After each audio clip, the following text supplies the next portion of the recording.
সকাল থেকে রাত পর্যন্ত একটা মেয়ে সংসারের পিছনে যতটাই ঘানি টানুক না কেন, দিন শেষে কিন্তু কারো কাছেই প্রিয় হয়ে উঠতে পারে না। তো চলো আজকের ভিডিওটা এখান থেকে স্টার্ট করছি। আশা করছি আজকের ভিডিওটাও তোমাদের প্রত্যেকের খুবই ভালো লাগবে। তো hello everyone, good morning, welcome back to my channel. আশা করছি সকলেই খুব ভালো আছো। আর ব্লগের শুরুতে বড়দের চরণে প্রণাম, ছোটদেরকে আমার অনেক অনেক ভালোবাসা। এই যে আগের দিনে দেখেছিলে আমি বাগানের কিছু কিছু গাছ আর কি তুলে রেখেছিলাম, আর ওইগুলোকে কিন্তু যে মেরে ফেলবো তাও কিন্তু মনের মধ্যে স্থির করিনি।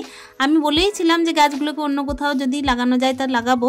তো দেখতেই পাচ্ছ এই জায়গাটা হচ্ছে আমাদের বাড়ির পিছনের জায়গা। তো ওই জায়গাটাই কিন্তু দেখো একটুখানি বেড়া দেওয়ার ব্যবস্থা করেছিলাম।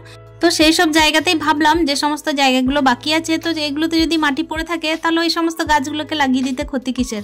সেই জন্যই দেখো এই যে একটা জবার ডাল ছিল, আর হচ্ছে একটা চন্দ্রমল্লিকা, তার সঙ্গে হচ্ছে দুটো লঙ্কার গাছ, আর হচ্ছে অপরাজিতার। তো এই সমস্ত জিনিসগুলোকে কিন্তু আমি লাগিয়ে দেবো এখন আপাতত পিছন দিকে। দেখি যদি বা বাঁচে তাহলে নিশ্চয়ই ফল দেবে। তো দেখো এই যে দেখতেই পাচ্ছ সকাল থেকে কিন্তু যেহেতু আমার তাড়াহুড়ো থাকে রান্না বান্না, ছেলের পরীক্ষা, সেই জন্য কিন্তু ঘানি টানার ব্যাপারটা একটু বেশিই হয়। আসলে কি বলতো, চোখ খুললেই কিন্তু সংসারের পিছনে দৌড়াদৌড়ি, যতটুকু বিছানার মধ্যে রেস্ট করতে পাই ততটুকুই শান্তি। তার বাইরে কিন্তু যেই বিছানা থেকে পা ফেলা হয় তারপর থেকে কিন্তু শুরু হয়ে যায় সংসারের পিছনে অক্লান্ত পরিশ্রম, আর সারা দিনটাই হচ্ছে ঘানি টানতেই থাকি। আসলে যে আমার ক্ষেত্রে একা তা নয়, প্রত্যেকটা বাড়ির মেয়েদের ক্ষেত্রেই কিন্তু তাই।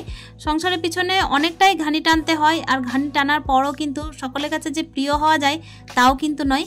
আমার যদিও বা একার সংসার, তাই বলে এই নয় যে আমাকে হয়তো একার সংসারে একেবারে ঘানি টানতে হয় না, বা হচ্ছে একার সংসারে আমাকে একটু পরিশ্রম করতে হয় না। সত্যি বলতে একার সংসারে ঠিক ততটাই চাপ যতটা কিন্তু একান্নবর্তী পরিবারে। আমার মতে কিন্তু একার সংসারে বাইরে ছোটাছুটিগুলিও যখন একার দ্বারাই করতে হয় তখন কিন্তু চাপটা একটু বেশি হয়ে যায় বলে মনে হয়। সকাল থেকে কিন্তু দেখো এই যে আরম্ভ করেছি কাজ বাজ, আর কতক্ষণে যে শেষ হয় দেখতেই থাকবে। সকাল থেকে রাত পর্যন্ত কিন্তু এই সংসারের পিছনে ঘানি টানার ব্যাপারটা লেগেই থাকে। ওদিকে যে সমস্ত গাছগুলো ছিল সেগুলো তো বসেই দিলাম, তারপর দেখলাম যে না এই টাইমে কিন্তু একটু সবজিটা কাটতে থাকি। আর ওদিকে কিন্তু ছেলেকে পড়াতে বসিয়েছিলাম। ওই যে সকাল থেকে দেখো এক হাতে কিন্তু সমস্ত রকম কাজ করতে থাকি, আর এর মাঝে কিন্তু তোমাদের সাথে গল্প করতে করতে আমার স্নানটাও হয়ে গেছিল আর পুজো দেওয়াটাও হয়ে গেছিল। এত গল্পের মাঝে তোমাদের বলাই হয়নি, আজকে হচ্ছে মঙ্গলবার, আর মঙ্গলবারের ব্লগটাই আমি তোমাদের সাথে শেয়ার করছি। তো সেই জন্যই কিন্তু দেখো নিরামিষ পদ, আর যেহেতু ছেলে সয়াবিন খেতে ভালোবাসে তাই এই যে সয়াবিনের পদ রান্না করছি। তবে কি বলো তো বন্ধুরা, সকাল থেকে যেহেতু সংসারের পেছনে এতটাই ছোটাছুটি, আর তার সঙ্গে টাইম ম্যানেজমেন্টের ব্যাপারটাও একটা থেকেই থাকে, সেজন্য কিন্তু বিভিন্ন রকমের পদ যে রান্না করব একটু রয়ে সরে তারও কিন্তু উপায় নেই। যেহেতু ছেলের পরীক্ষা সেই জন্য কিন্তু একদিকে পড়াশোনার চাপ আছে, তার সঙ্গে হচ্ছে এই যে সংসারে নানা রকম রান্না বান্না খুঁটিনাটি কাজ, এগুলো তো সমস্ত পরিবারের মহিলাদের করতেই হয়। তো ওই জন্যই কিন্তু দেখো এই যে কুমড়ো আলু সয়াবিন দিয়ে একটা তরকারি করছি, ওই একটুখানি আদা বাটা জিরে বাটা দিয়ে, যেহেতু আজকে পেঁয়াজ রসুনের কোনো বালাই নেই। তো চলো এই যে দেখতেই পাচ্ছ আমি কিন্তু পাটার মধ্যে আর কি মশলাটা করে এনেছি, তো ওটাই দিয়ে দিলাম। আর আজকে কিন্তু মশলা বাটাটা তোমাদের সাথে শেয়ার করা একেবারেই হয়নি বন্ধুরা, যেহেতু দেখো সকাল থেকে চাপটা কিন্তু খুবই বেশি। আর শীতকালীন দিনে কি হয় বলো তো, সংসারে ঘানি টানতে টানতে কখন যে ঘড়ির কাঁটা 24 ঘন্টাটাই যে চলে যায় বুঝতেই পারি না। রাতটুকুই যা পাই আর কি রেস্টের জন্য, তাছাড়া তো দেখো দিনে দিনে তো কাজের মধ্যেই পেরিয়ে যায়, তাই না। আর এই যে দেখো তোমাদের সাথে গল্প করতে করতে আমার কিন্তু কুমড়ো তরকারিটা হয়ে গেছে।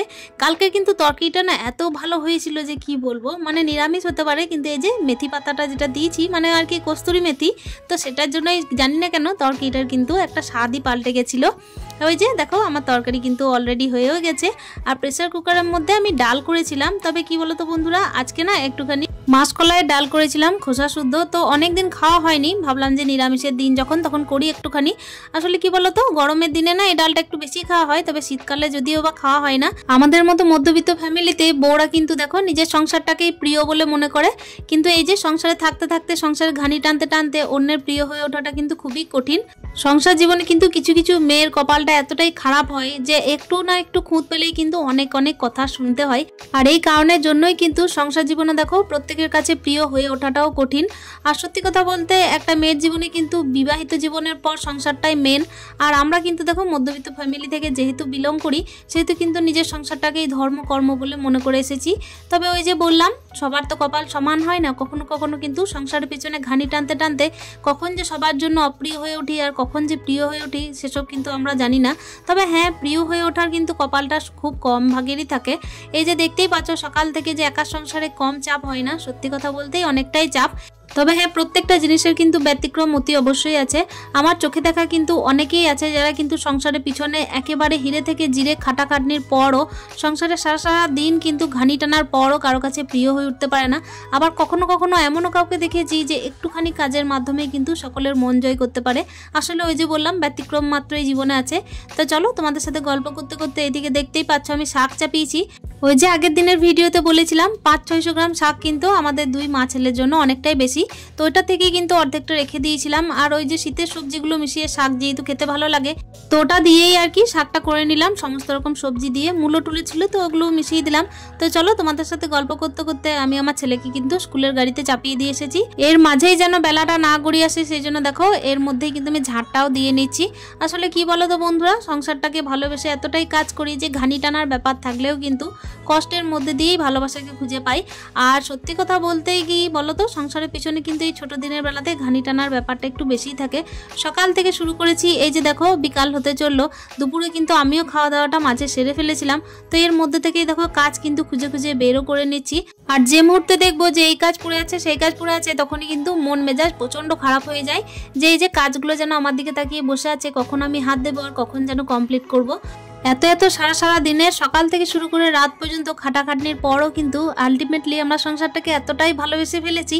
সেই কারণেই দেখো এই যে আমি নিজের হাতে যে বাগানটাকে করেছি, সেই বাগানে যখন একটা ফুল ফোটে তখন মনের মধ্যে এতটাই ভালো অনুভূতি জাগায় যে এই অনুভূতি কিন্তু অন্য কারোর সাথে ভাষায় প্রকাশ করা যায় না। তো চলো, দিনের শেষে কিন্তু এই যে কাজ বাজ বাড়তেই থাকছে আর কাজগুলোকে কমানোর চেষ্টাও করছি। তবে কাজ যতক্ষণ না ঘুমাবো বিছানায় ততক্ষণ কিন্তু শেষ হতে চায় না। সকাল থেকে যে সংসারের পিছনে ঘানি টানা আরম্ভ করেছি, এখন কিন্তু বিকাল টাইম, সেটা নিশ্চয়ই আকাশের অবস্থা দেখে বুঝতেই পারছো যে সূর্য মামা কিন্তু ডুবো অবস্থা। আর এই যে কাপড়গুলো না তুললেই নয়, ঠান্ডা হয়ে যাচ্ছিল কাপড়গুলো, তা একেবারে তুলে নিয়ে চলে যাব নিচে।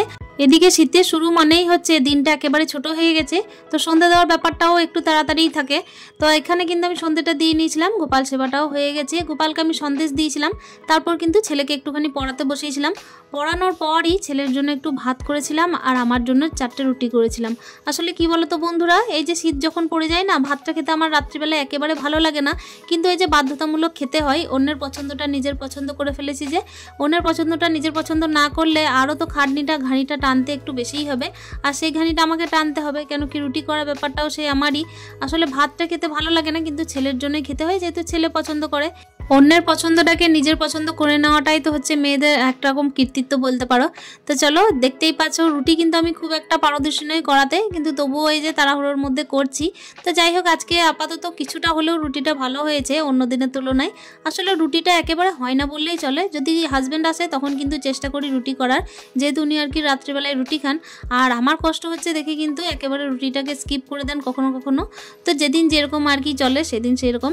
দেখতেই পাচ্ছ তোমাদের সাথে গল্প করতে করতে রাত পর্যন্ত কিন্তু সকাল থেকে শুরু করেছি, এখনো ঘানি টানতেই আছি। ছেলের কালকে যেহেতু লিখিত কোনো পরীক্ষা নেই, আসলে ব্যাপার হচ্ছে মাঝে মাঝে নানা রকমের যে অ্যাক্টিভিটিগুলো থাকে স্কুলে, তো সেগুলোর জন্যই কিন্তু কিছু পরীক্ষা হয়ে থাকে। তো সেই জন্য কিন্তু আজকে পড়ানোর চাপটা একটু কম। চাপ কম বলা যাবে না, আসলে কি বলতো বন্ধুরা, আজকে একটু তাড়াতাড়ি ও ফরমাইশ করেছে যে খেয়ে দিয়ে ঘুমিয়ে পড়বে। সেই জন্যই কিন্তু চেষ্টা করলাম যে বিছানাটা একটু ভালোভাবে রেডি করে ওকে শুইয়ে দিই। আর ওই যে যতক্ষণ না বিছানাটা রেডি করি ততক্ষণ পর্যন্ত কিন্তু মনে হয় যে আমার কিন্তু চাপটা এখনো পর্যন্ত থেকেই আছে মাথার ওপর। এদিকে কিন্তু রান্নাঘর মোছামুছির ব্যাপারটা আছে, কিন্তু যতক্ষণ ছেলেকে না শোয় ততক্ষণ কিন্তু চাপটা একটু বেশি। তবে রান্নাঘরের চাপটা যতটাই আসুক না কেন, তারপরও কিন্তু মনের মধ্যে একটা শান্তি আসে যে বিছানাটা যখন কমপ্লিট হয়ে আছে তখন সারা দিনের যে ঘানি টানার ব্যাপারটা ছিল সেটার পুরোপুরি ক্লান্তি কিন্তু এই বিছানাতেই দূর হবে। যদিও বা সকাল হলে তো এই একই রকমভাবে ঘানি টানতে থাকবো ঘড়ির কাঁটার সঙ্গে চলতেই, তবুও কিন্তু দেখো দিন শেষে একটুখানি রেস্ট না নিলেও তো নয়। প্রত্যেক দিনের এই একই রকম লাইফস্টাইলে কিন্তু একই রকমভাবে আমরা ঘানি টানতেই আছি, তবুও কিন্তু দেখো আমরা কোনোভাবেই ক্লান্তও হয়ে পড়ছি না। যদিও বা কারো কাছে প্রিয় হয়ে উঠতে পারছি কিনা এটা জানি না। তো চলো, আজকের ভিডিওটা আশা করছি তোমাদের প্রত্যেকের খুব ভালো লেগেছে। ভালো লাগলে অতি অবশ্যই লাইক কমেন্টের মাধ্যমে জানানোর চেষ্টা করো। তাহলে দেখা হচ্ছে তোমাদের সাথে আরও একটা নতুন দিনে নতুন আরও একটা ভিডিও নিয়ে। ততক্ষণের জন্য ভালো থেকো, সুস্থ থেকো, সকলেই কিন্তু সুন্দর থেকো। স্টে হ্যাপি মন, টাটা।